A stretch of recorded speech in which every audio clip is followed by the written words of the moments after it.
Yeah, it's definitely been different. I mean, no one really knew what was going on, but for me, I was lucky enough to be able to continue playing hockey over in Switzerland. So be able to do that kind of prepared me well for the start of the season now.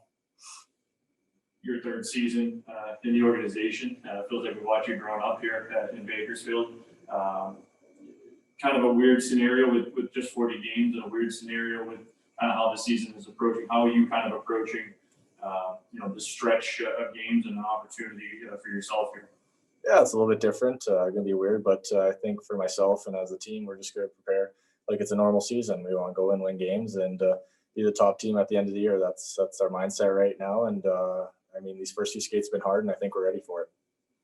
Look at a good core up front, especially as a forward group. If you bring in guys like Adam Cracknell, guys like Seth Griffith, what do they kind of bring to this organization, and especially the depth up front? Yeah, I mean, a guy like Crack. I mean, we played him a few times in the playoffs a few years ago, and he was a very good player for San Diego there. So to have him on our team, it's going to be huge for us. And then just seeing Griffith out there, he's got a lot of skill. Both those guys are going to help us a lot. Well, so if you can take me through just to kind of understand what you all have been through individually, what was it like from the time that the season ended with the Condors to you going to Switzerland? How much time off did you have, or did you really have any at all? Not really. I mean, just kind of kept training and preparing for everything. I mean, I had to go into the bubble there for the NHL playoffs, so had to start training, getting ready for that. And as soon as that ended, I was told I was going to go play in Switzerland. So I haven't really had a whole lot of time off. So it's been a lot of preparing for new teams and new camps. So it's been a lot of hockey, but no, it's kept me in shape, and I've enjoyed it. And with your fellow teammates out there, have you noticed, obviously you all have different situations and some of you did get to play, internationally and some were just trying to train as best they could. Have you noticed in this training camp the kind of difference? Because you guys don't have this much time off. For some of them, it's been months. Yeah, I know it's a little bit different. I mean, coming in, I've already had a few camps, so I feel pretty good just skating out there. But then there's some guys who haven't had the same kind of skates or competition. So everyone's at a different spot right now, but everyone's doing the best they can to make sure that we're prepared for the season starts. So we got a couple games this weekend to get us ready, and then not too long we'll be playing in the regular season. And I understand at the level you guys play, it doesn't necessarily matter, if you're playing for a championship here with the Calder Cup playoffs or not. I know you guys are just working on development, and obviously your goals are to make it up to Edmonton. But with that all said, with this kind of year, and we don't know what there's going to be for a postseason or what you guys are technically playing for in the AHL, does that change anything for you personally? And what, I guess, is the mindset heading into the season, knowing that things are going to be really different in that sense?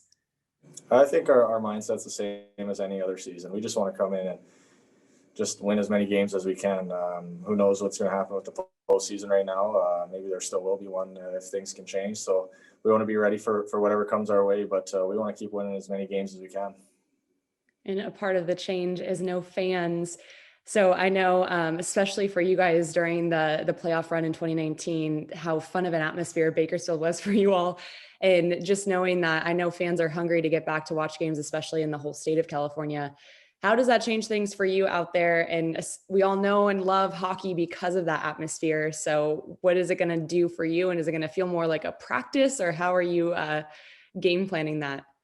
Yeah, it's definitely going to be different. It's going to feel weird being out there playing in just a really competitive game at this level without fans. But we're going to try and create as much energy as we can as a team on the bench in the dressing room. So it's going to be tough to create energy, but we're going to have to do the best we can because these games are going to be fast, and you're going to need it every game.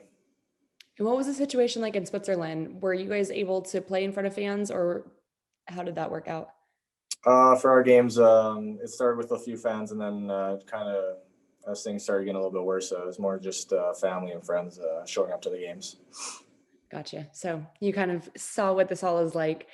One thing I want to ask is, I know that this is obviously typical for you guys too, as professional athletes, seeing a lot of new faces every so often. But for me personally, having been here the past few seasons, a lot of new faces on the squad this year. And that's something that is going to be different too for the fan base. A lot of key guys that they've been watching for the past few years. So what chemistry are you kind of bringing into the season with the team that you can already see forming?